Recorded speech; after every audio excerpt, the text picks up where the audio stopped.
जय हिंद दोस्तों, मैं राजकुमार आप सभी का स्वागत करता हूं ज्ञानपीठ जीके पॉइंट के इस यूट्यूब चैनल पर। दोस्तों आइए शुरू करते हैं सीआरपीएफ, एचसीएम और स्टेनो के लिए जीके का मॉक टेस्ट। इस मॉक टेस्ट में आपके 25 प्रश्न हैं और आज से आपके जो एग्ज़ाम हैं सीआरपीएफ के वो शुरू हो चुके हैं। तो जहां जहां आपके एग्ज़ाम हैं आप सबको आपके एग्ज़ाम के लिए wish you all the best. अच्छे से आप अपना एग्ज़ाम दे के आइए और आने वाला समय आपका हो, आपका सिलेक्शन हो।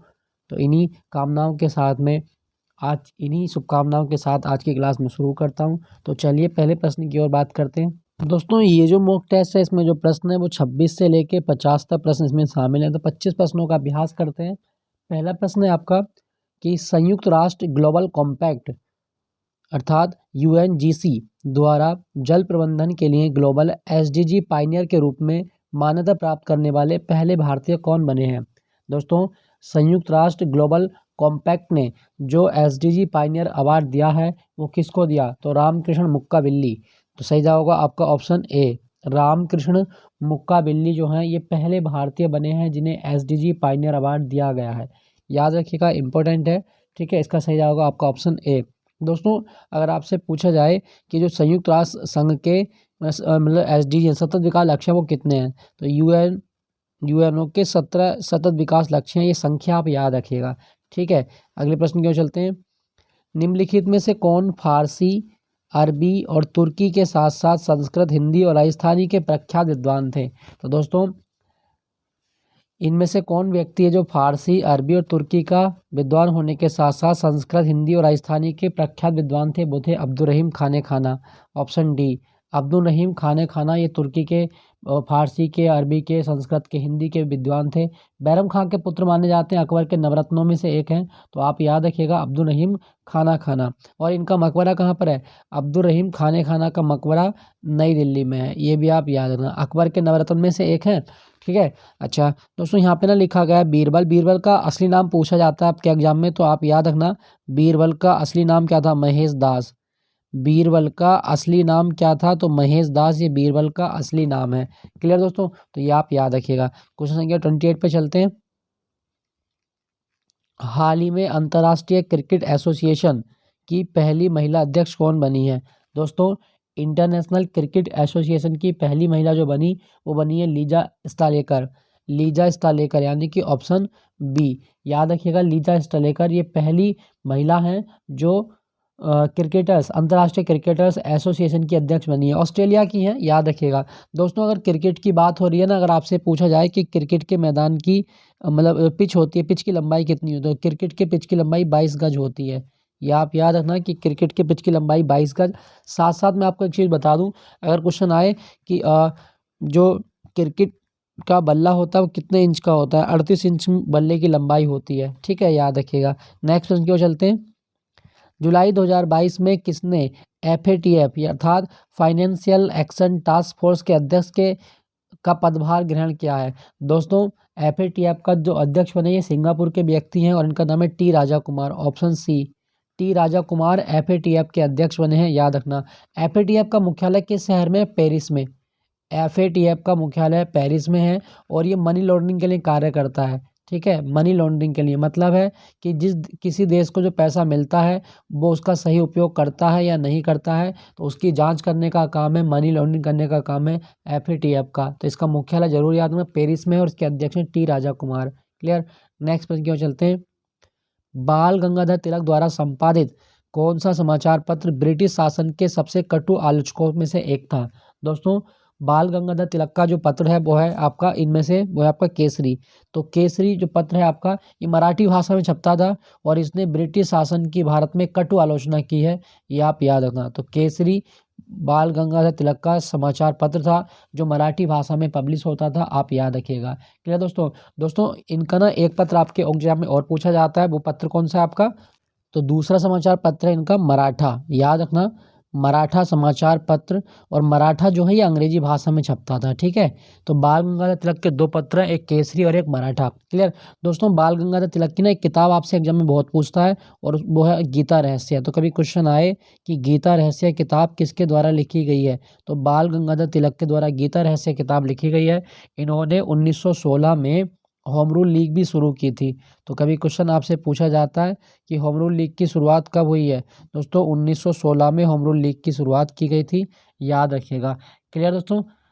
और एक चीज़ और, इनको लोकमान्य की उपाधि भी मिली है, लोकमान्य की उपाधि भी दी गई है बाल गंगाधर तिलक को।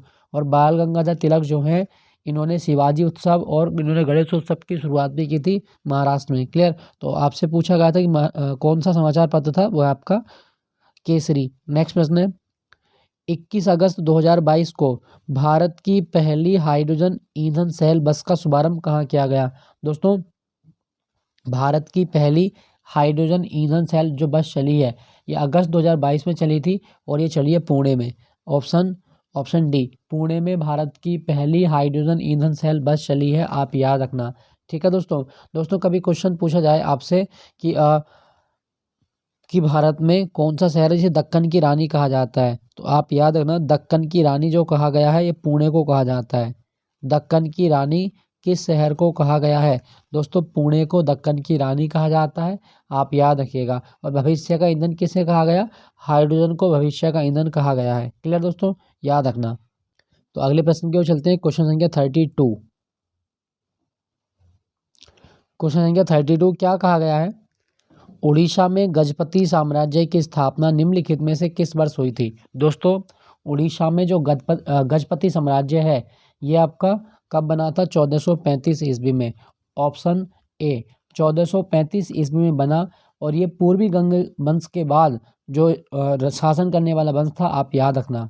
ठीक है दोस्तों, बहुत इंपॉर्टेंट है, पूछा जाता है। दोस्तों मैं बात करूं उड़ीसा की, तो आप याद रखना, उड़ीसा का दूसरा नाम क्या है, उत्कल। उड़ीसा का दूसरा नाम क्या है, उत्कल है। और उड़ीसा की स्थापना एक राज्य के रूप में कब हुई थी। दोस्तों उड़ीसा एक राज्य बना था 1936 में। तो कभी क्वेश्चन आए कि उड़ीसा की स्थापना कब की गई, तो 1 अप्रैल 1936 को उड़ीसा राज्य बना था। ठीक है, 1 अप्रैल 1936। और यहाँ पे 2 टाइगर रिजर्व हैं, एक सिमलीपाल और एक सतकोसिया। ठीक, अगर आपसे पूछा जाए कि सिमलीपाल और सतकोसिया टाइगर रिजर्व ये भारत में कहाँ पर है। दोस्तों सिमलीपाल और सतकोसिया टाइगर रिजर्व ये आपके उड़ीसा में है। बहुत आते हैं, सिमलीपाल और सतकोसिया टाइगर रिजर्व कहाँ पर है, तो उड़ीसा में है, याद रखिएगा। क्लियर दोस्तों। और एक चीज़ मैं आपको और बता दूं, जो आपका उड़ीसा है ना, यहाँ पे सबसे ज़्यादा बॉक्साइट के भंडार है। भारत में सबसे ज़्यादा बॉक्साइट जो निकलता है आज के टाइम में, वो उड़ीसा से निकलता है। क्लियर। नेक्स्ट प्रश्न की ओर चलते हैं, हाल ही में किस राज्य की सरकार ने ग्रामीण आजीविका पार्क स्थापित करने की घोषणा की है। दोस्तों ग्रामीण आजीविका पार्क जो बना है, ये आपके बना है छत्तीसगढ़ में। ऑप्शन सी, छत्तीसगढ़ में बनना है। दोस्तों अगर आपसे पूछा जाए कि छत्तीसगढ़ राज्य कब बना था, तो 1 नवंबर सन 2000 को छत्तीसगढ़ राज्य बना था, आप याद रखिएगा। और छत्तीसगढ़ जो है, इसके मैं आपको 2-3 डांस बता देता हूँ, ये जो काफ़ी आते हैं आपके एग्जाम में। एक पंडवानी बहुत पूछता है एग्जाम में, पंडवानी। एक राउत बहुत आता है आपके एग्जाम में, राउत कहाँ का डांस है, तो राउत छत्तीसगढ़ का डांस है। एक आपका पंथी बहुत पूछता है एग्जाम में, पंथी कहाँ का डांस है, तो छत्तीसगढ़ का। एक सेला बहुत पूछता है एग्जाम में, तो सेला, राउत, पंथी, ये सब आपके छत्तीसगढ़ के डांस हैं, याद रखिएगा, इंपॉर्टेंट है। एक चीज़ मैं आपको और बता दूं छत्तीसगढ़ के बारे में, यहाँ पे ना एक नेशनल पार्क है कांगेर वैली। एक्चुअली कांगेर एक नदी का नाम है। तो कांगेर वैली नेशनल पार्क कहाँ पर है, कांगेर वैली नेशनल पार्क। दोस्तों कांगेर वैली नेशनल पार्क कहाँ पर, आपका छत्तीसगढ़ में। और कांगेर नदी जो है, ये तीरथगढ़ जलप्रपात का निर्माण भी करती है, तीरथगढ़ जलप्रपात का निर्माण भी करती है कांगेर नदी, याद रखिएगा दोस्तों। ठीक है, यहाँ पे ना एक खान भी है, बैला लीला की खान। तो कभी क्वेश्चन आए कि छत्तीसगढ़ में बैला लीला की खान क्यों प्रसिद्ध है, तो दोस्तों बैला लीला की खान लोहे के लिए प्रसिद्ध है, छत्तीसगढ़ में है ये खान, तो ये लोहे के लिए प्रसिद्ध है, याद रखना, बहुत इंपॉर्टेंट है, क्वेश्चन आता है यहाँ से। क्लियर। तो ग्रामीण आजीविका पार्क छत्तीसगढ़ में बनना है। क्वेश्चन संख्या 34 पर चलते हैं, क्या कहा गया है, निम्नलिखित में से कौन मानव पूंजी नहीं है। दोस्तों मानव पूंजी यानी कि ह्यूमन कैपिटल नहीं है, तो इसका सही जवाब क्या होगा, आपके ऑप्शन है शिक्षा, प्रशिक्षण, स्वास्थ्य देखभाल, भूमि। तो इसका सही जवाब बनेगा आपका, जो आपकी भूमि है ये मानव पूंजी नहीं है। ठीक है, भूमि मानव पूंजी के अंतर्गत नहीं आती। मानव पूंजी से तात्पर्य यह है कि मानवीय संपत्ति, मानवीय ज्ञान कौशल, अनुभव, स्वास्थ्य देखभाल, सामाजिक गुणों के अनुभव, ये सब मानव पूंजी के स्रोत होते हैं। ठीक है, तो इसमें भूमि जो है वो आपकी मानव पूंजी नहीं मानी जाती। दोस्तों यहाँ पे लिखा गया है शिक्षा। अगर कभी क्वेश्चन आए कि संविधान के अनुसार आप शिक्षा को कौन सी सूची में रखेंगे, तो शिक्षा समवर्ती सूची का विषय है, याद रखना इंपॉर्टेंट है। और भारत में 11 नवंबर को राष्ट्रीय शिक्षा दिवस मनाया जाता है। 11 नवंबर को राष्ट्रीय शिक्षा दिवस होता है, आप याद रखना। क्लियर। नेक्स्ट प्रश्न की ओर चलते हैं। क्या कहा गया कि हाल ही में बीज वितरण के लिए ब्लॉकचेन टेक्नोलॉजी का उपयोग करने वाला भारत का पहला राज्य कौन सा है। दोस्तों बीज वितरण के लिए ब्लॉकचेन टेक्नोलॉजी स्टार्ट की है, वो की है आपकी झारखंड ने। ऑप्शन ए झारखंड ने की है, आप याद रखना। झारखंड एक राज्य कब बना था, तो 15 नवंबर सन 2000 को झारखंड बिहार से कटकर एक राज्य बना था, याद रखिएगा। 15 नवंबर सन 2000। ठीक है। राजधानी इसकी रांची है। और झारखंड में ना आपको मतलब एक नेशनल पार्क याद रखना है। तो झारखंड का नेशनल पार्क कौन सा, बेतला।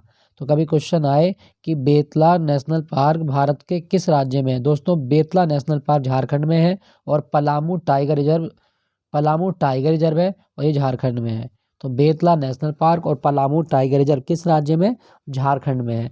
ठीक है दोस्तों क्या आपको पता है कि झारखंड में एक जगह झरिया है, ये क्यों प्रसिद्ध है।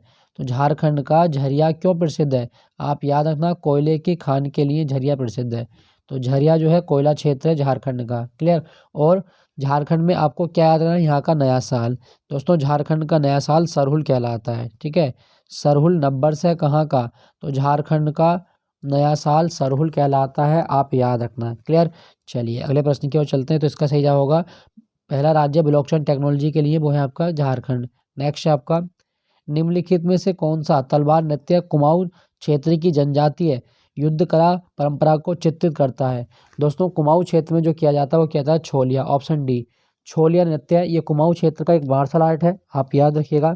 जो आपके पिथौरागढ़, चंपावत, बागेश्वर, अल्मोड़ा जैसे क्षेत्रों में किया जाता है। तो छोलिया है, आप याद रखना।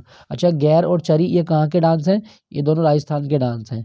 गैर और चरी राजस्थान के डांस है, आप याद रखना। कच्छी घोड़ी भी राजस्थान में होता है। क्लियर। तो इस छोलिया पूछा है आपसे, तो ये आपका उत्तराखंड में होता है। नेक्स्ट है आपका हड़प्पा सभ्यता। हड़प्पा स्थल पर निम्नलिखित अच्छा हड़प्पा स्थल पर खाली स्थान में भरना है कि हल रेखाओं के निशान खोजे गए हैं। कहने का मतलब है कि हड़प्पा सभ्यता में हल के साक्ष्य कहाँ से मिले, तो आप बताएंगे कालीबंगा से मिले हैं।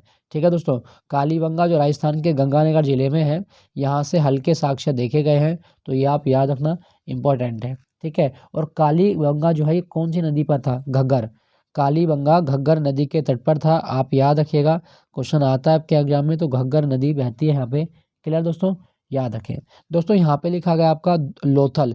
अगर क्वेश्चन आए कि सिंधु घाटी सभ्यता का बंदरगाह कौन सा था, तो सिंधु घाटी सभ्यता में बंदरगाह लोथल था। और लोथल जो है ये भोगबा नदी के किनारे था, भोगबा नदी। लोथल का मतलब होता है मृतकों का टीला। लोथल का अर्थ होता है मृतकों का टीला, आप याद रखना। क्लियर दोस्तों। चलिए अगले प्रश्न को चलते हैं। अच्छा हड़प्पा सभ्यता कैसी सभ्यता थी, कांस्य युगीन। कांस्य सभ्यता थी, आप याद रखना, ब्रॉन्ज एज थी ये। क्लियर। नेक्स्ट प्रश्न की ओर चलते हैं। तो इसका सही जवाब क्या होगा, हल्के साक्ष्य कहाँ से मिले थे, कालीबंगा से मिले थे। ठीक है। चलिए अगले प्रश्न की ओर चलते हैं। और अग्निकुंड के साक्ष्य भी मिले थे, यहाँ से ध्यान रखना। संयुक्त राष्ट्र महासागर सम्मेलन 2022 का आयोजन कहाँ पर किया गया। दोस्तों संयुक्त राष्ट्र महासागर सम्मेलन 2022 का जो आयोजन हुआ था ये होता पुर्तगाल में। पुर्तगाल, और पुर्तगाल की राजधानी क्या है, लिस्बन। तो पुर्तगाल की राजधानी लिस्बन में संयुक्त राष्ट्र महासागर सम्मेलन का आयोजन किया गया था, आप याद रखना। ठीक है दोस्तों, लिस्बन।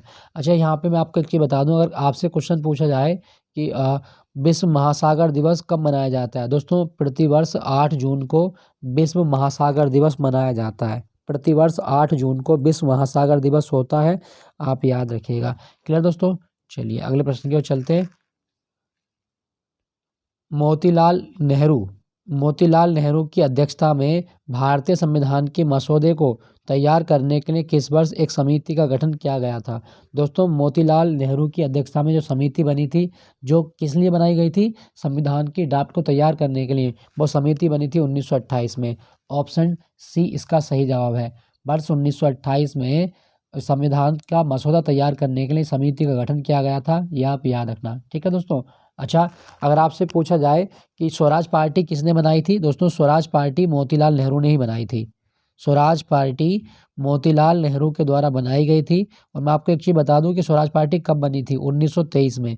मोतीलाल नेहरू और चित्तरंजन दास, CR दास, जो कि सुभाष चंद्र बोस के राजनीतिक गुरु माने जाते हैं। तो सुभाष चंद्र बोस के राजनीतिक गुरु चित्तरंजन दास तथा स्वराज पार्टी के संस्थापक कौन थे आपके, मोतीलाल नेहरू। 1923 में बनी थी, आप याद रखना। क्लियर। जवाहरलाल नेहरू के पिताश्री हैं मोतीलाल नेहरू। तो 39 का सही जवाब होगा ऑप्शन सी। 1928 में पहली बार संविधान का मसौदा तैयार करने के लिए समिति बनी थी। क्वेश्चन संख्या 40 की ओर चलते हैं। क्वेश्चन संख्या 40 क्या कहा गया है, भारतीय संविधान के निम्नलिखित में से किस अनुच्छेद के अंतर्गत किसी राज्य के राज्यपाल को राष्ट्रपति द्वारा अपने हस्ताक्षर और मोहर सहित अधिपत्र द्वारा नियुक्त किया जा सकता है। दोस्तों, राज्यपाल की नियुक्ति जो होती है ये आर्टिकल 155 के तहत होती है। ठीक है, राष्ट्रपति के द्वारा राज्यपाल की नियुक्ति अनुच्छेद 155 के तहत की जाती है। आप याद रखना, बहुत इंपॉर्टेंट है, क्वेश्चन पूछा जाता है। ठीक है, अगर आपसे पूछा जाए कि राज्यपाल बनने के लिए न्यूनतम आयु कितनी चाहिए, दोस्तों किसी राज्य का राज्यपाल बनने के लिए न्यूनतम आयु 35 वर्ष होना आवश्यक है। ठीक है, और राज्यपाल का पद भारत में कहाँ से आया, कनाडा से। राज्यपाल का पद भारत में कहाँ से लिया गया, कनाडा से लिया गया है। आप याद रखना, किसी राज्य का प्रथम नागरिक राज्यपाल होता है और राज्यपाल राष्ट्रपति के प्रसाद पर्यंत कार्य करता है। जब तक राष्ट्रपति चाहे तब तक राज्यपाल अपने पद पर बना रहेगा। क्लियर दोस्तों, याद रखिएगा। तो 155 इसका अनुच्छेद 155 में इस बात का उल्लेख किया गया है। क्लियर। नेक्स्ट प्रश्न की ओर चलते हैं। रॉबर्ट हुक द्वारा 1665 ईस्वी में माइक्रोस्कोप से डैश का निरीक्षण करते हुए कोशिका की खोज की थी। मतलब है कि रॉबर्ट हुक ने जो कोशिका खोजी थी वो किससे खोजी थी, तो दोस्तों कॉर्क का एक टुकड़ा था, कॉर्क के एक टुकड़े में इन्होंने कोशिका की खोज की थी। आप याद रखना। ठीक है, तो कभी क्वेश्चन आए कि कोशिका विज्ञान का जनक किसे कहा गया, दोस्तों कोशिका विज्ञान का जनक रॉबर्ट हुक को कहा जाता है। ठीक है दोस्तों। अच्छा, मैं आपसे अगर पूछूं कि साइटोलॉजी क्या होता है, दोस्तों अगर आपके एग्जाम में कभी क्वेश्चन आए कि साइटोलॉजी क्या है, तो आप क्या बताएंगे, कोशिकाओं का अध्ययन साइटोलॉजी कहलाता है। कोशिकाओं का अध्ययन साइटोलॉजी कहलाता है, आप याद रखना। क्लियर दोस्तों। चलिए अगले प्रश्न की ओर चलते हैं। भारतीय कम्युनिस्ट पार्टी का गठन किस वर्ष किया गया था, दोस्तों भारतीय कम्युनिस्ट पार्टी का गठन ये कब हुआ था, तो इसका सही जवाब होगा आपका 1925।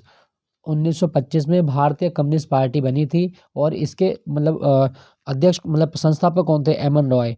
एम एन रॉय भारतीय कम्युनिस्ट पार्टी के अध्यक्ष थे, ये आप याद रखना। ठीक है दोस्तों, 1927 में भारतीय कम्युनिस्ट पार्टी बनी थी, ये आप याद रखें। चलो आपसे एक क्वेश्चन पूछता हूँ, थोड़ा सा टफ लेवल का है लेकिन आप बता सकते हैं। भारत में कितनी राष्ट्रीय पार्टी हैं, भारत में कितनी राष्ट्रीय पार्टी हैं आज के समय में, कमेंट में लिख के बताइएगा सॉरी, कि भारत में कितनी राष्ट्रीय पार्टी हैं, आप लिख के बताइएगा कि कितनी है और कौन कौन सी। अगर आप उनके नाम लिख सकें तो आप नाम भी लिख दीजिएगा। ठीक है, कम से कम संख्या आपको याद होनी चाहिए कि वर्तमान में कितनी राष्ट्रीय पार्टी हैं। आपके ऑप्शन भी दे सकता हूँ, 8 है, 9 है, 10 है, 7 है, कितनी है, ये कमेंट में लिख के बताइएगा। तो कम्युनिस्ट पार्टी कब बनी थी, 1925 में बनी है। नेक्स्ट प्रश्न है आपका, निम्नलिखित में से कौन सी भारत में बैंकों द्वारा अपने ग्राहकों को प्रदान करने वाली सेवा नहीं है, दोस्तों इनमें से कौन सी सेवा नहीं है, तो ECS, RTGS, NEFT, URL। तो इसमें सही जवाब होगा आपका जो आपका URL होता है ना, ये कंप्यूटर की एक शब्दावली है। ठीक है, ये जो शब्दावली है बैंकों में अपने ग्राहक को बैंक नहीं देता, ये कंप्यूटर की एक कह सकते हैं आपको वेबसाइट के पेज को प्रस्तुत करता है। यूनिफॉर्म रिसोर्स लोकेटर होता है ये आपका, ये आप याद रखना। ठीक है दोस्तों, तो ये आपका एक कंप्यूटर की शब्दावली है।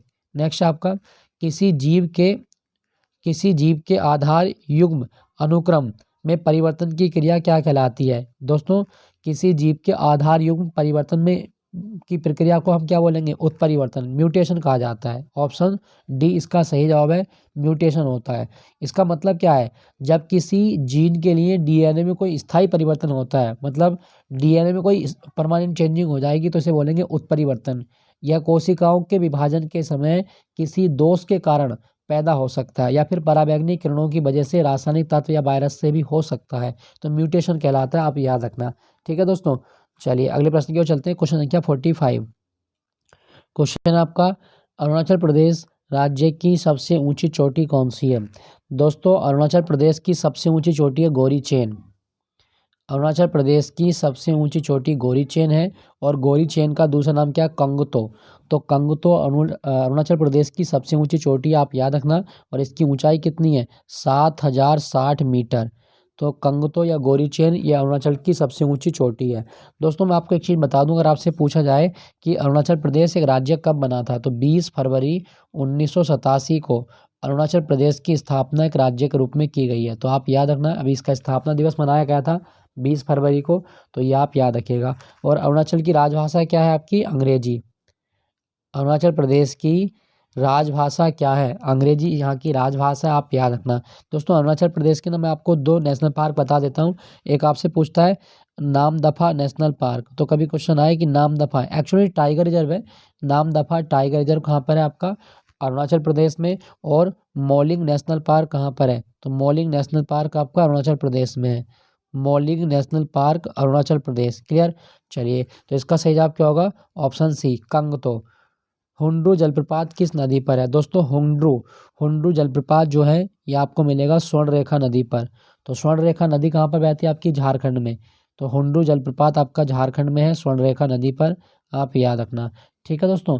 चलिए अगले प्रश्न की ओर चलते हैं। अच्छा यहाँ पे ना एक नदी लिखी गई है सांगपो, क्या आपको पता है कि सांगपो किस नदी का नाम है, दोस्तों ब्रह्मपुत्र नदी को तिब्बत में सेंगपो कहा जाता है। तो कभी क्वेश्चन आए कि सांगपो किस नदी का नाम है, तो ब्रह्मपुत्र नदी का ही नाम है सांगपो, क्लियर। और तीस्ता नदी ये सिक्किम की जीवन रेखा कहलाती है। तो कभी क्वेश्चन आए कि सिक्किम की जीवन रेखा किसे कहा गया, तीस्ता नदी को सिक्किम की जीवन रेखा कहा जाता है। आपसे हुंडू जलप्रपात पूछा गया था, ये स्वर्ण रेखा नदी पर है। नेक्स्ट प्रश्न है आपका, हाल ही में Rajiv Gandhi centre for advance technology, Rajiv Gandhi centre for advance technology अर्थात आर सेट, आर कैट का उद्घाटन किया गया है। दोस्तों Rajiv Gandhi centre for advance technology बना है जयपुर में, राजस्थान में बना है, आप याद रखिएगा। ठीक है दोस्तों। दोस्तों क्या आपको पता है कि भारत का पेरिस किसे कहा जाता है, तो भारत का पेरिस जयपुर को कहा जाता है। कभी क्वेश्चन आए कि भारत का पेरिस किसे कहा गया है, तो जयपुर को भारत का पेरिस कहा जाता है, क्लियर दोस्तों। चलिए मैं आपको एक चीज़ और बता देता हूँ, अगर कभी क्वेश्चन आए कि भारत में सबसे युवा व्यक्ति कौन था जो प्रधानमंत्री बना था, दोस्तों सबसे युवा पीएम है वो है आपके राजीव गांधी। अब तक के सबसे युवा पीएम रहे थे राजीव गांधी, आप याद रखना, क्लियर दोस्तों। अच्छा यहाँ पे ना एक चीज़ और याद रखना, जयपुर की स्थापना कब की गई थी, सन 1727 ईस्वी में जयपुर की स्थापना की गई थी राजा सवाई जयसिंह द्वितीय द्वारा।